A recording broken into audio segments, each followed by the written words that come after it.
आम और संतरे में अटका पड़ा है, पत्तों में अटका पड़ा है, भूल जाओ उसका निशाना कभी लगेगा। जब तक वो खुद नहीं लगाना चाहेगा। दोनों चीज तुम्हारे हाथ में है, आना और जाना तुम्हारे ही हाथ में है। कबीर साहब ने तो केवल रास्ता बताना है। तुम गाड़ी लेके जा रहे हो, पूछ लिया किसी ने, भैया दिल्ली का रास्ता कहाँ, उसने बता दिया ये है, बता ही दिया ना, पहुंचा थोड़ी नहीं देगा। रास्ता जानने के बाद भी चलना आपने है, निशाना आपने लगाना है। इसमें कोई गुरु का दोष या किसी परमात्मा का दोष नहीं है। ठीक है, आज नहीं तो कल किसी की स्पीड स्लो, किसी की फास्ट। कोई साइकिल पे चल रहा है, पूछ रहा भैया दिल्ली कहाँ है, और कोई मर्सिडीज में आ रहा है, पूछ रहा दिल्ली कहाँ है। और साइकिल वाला मर्सिडीज की तरह थोड़ी नहीं पहुंच जाएगा। ठीक है, वो ग्रस्त जीवन में है, उसका संसार थोड़ा बड़ा है, ध्यान थोड़ा ज्यादा बढ़ता है, तो थोड़ा ज्यादा समय लग जाएगा। और एक ऐसा है जिसको कुछ और काम ही नहीं है, वो कह रहा है बस पहुंचना ही धाम है अपना, तो भैया वो जल्दी पहुंच जाएगा। लेकिन फिर भी निराशा नहीं होनी चाहिए, दोनों पहुंचेंगे।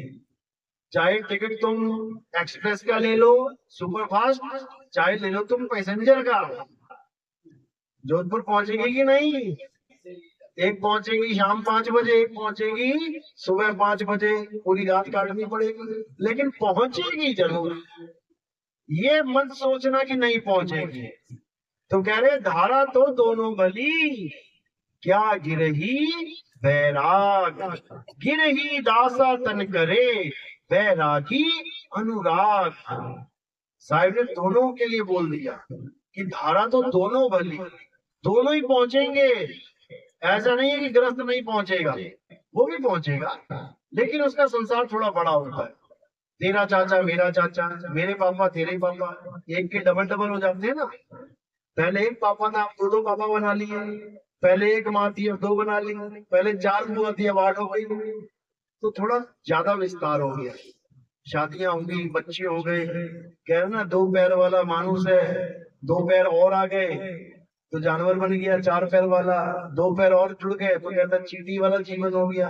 2 और जोड़ लिए तो कहते हैं मकड़ी हो गया। फिर तो अपने ताने बाने में बेचारा उलझा पड़ा है। लेकिन उलझा वो पड़ा है जिसको मूल नहीं पता है, जिसको निकलने का रास्ता नहीं पता। भूल भुलैया में जाते हैं लोग, लेकिन निकल के भी तो आते हैं। ऐसा थोड़ी नहीं सारे ही मर जाते हैं उसमें। सरकार देखा ना, ये बनाती है सरकारी जो साइंस टूर जाते हैं बच्चे, वहां पे भूल भुलैया होती है।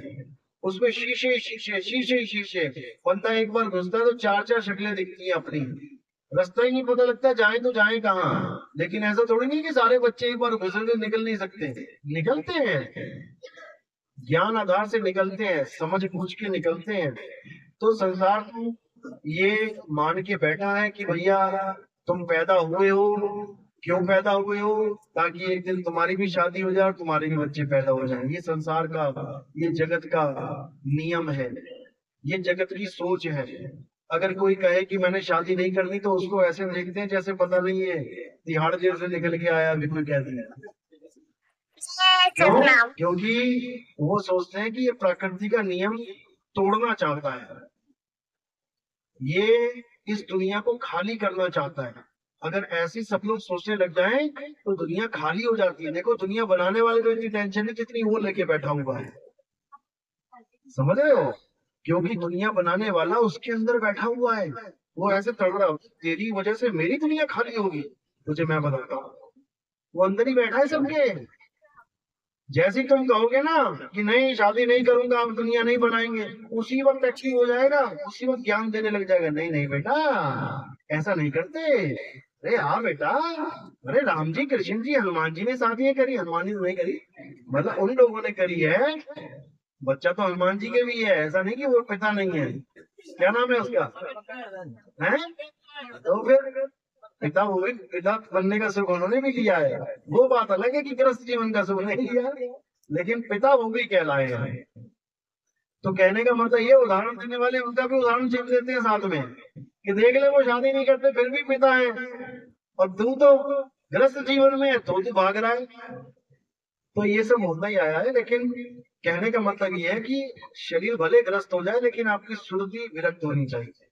यानी सूरत संसार में नहीं जुड़ी होनी चाहिए। शरीर जुड़ गया कोई बात नहीं, यहीं का है, यहीं मिट्टी में रह जाएगा, लेकिन इस सुरता को साधु बनाना है। साधु का मतलब ये नहीं कि साधु बन जाना है, साधु का मतलब है कि है कबीर सुनो भाई, साधो क्या साधा जाता है? सूरत निशाना। कहते हैं ना अपना अपना निशाना साधो, तो ये साधो वो है। ये नहीं है कि साधुओं को समझा रहे हैं कबीर साहब, कहें कबीर सुनो भाई साधो। साधो यानी निशाना साधो, उस निशाने पे साध लोगे तो निकल जाओगे, नहीं तो यही जन्म मरण में रह जाओगे। चलो, पहली बार कौन आया यहाँ पे?